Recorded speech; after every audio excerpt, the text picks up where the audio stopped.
Տաքսիստներին հարկեր են դրել ամեն ուղևորի համար։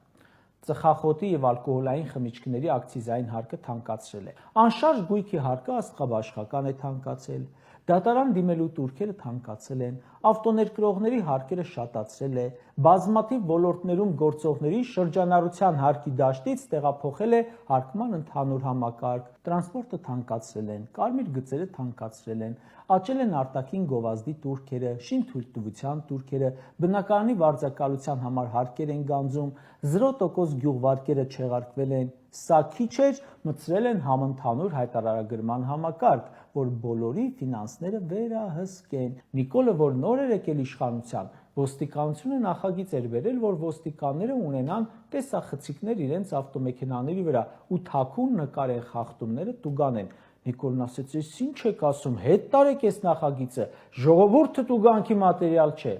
Ընդամենը մի քանի օր առաջ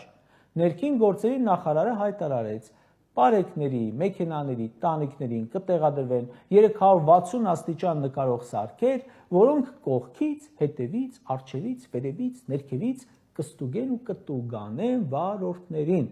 Փաստորեն Նիկոլ Փաշինյանը խոստովանում է, որ հիմա, երբ պարտքի սպասարկումը հասել է պիկին, իրեն ստիպել են միջազգային կառույցները, որ հարկերը շատացնի։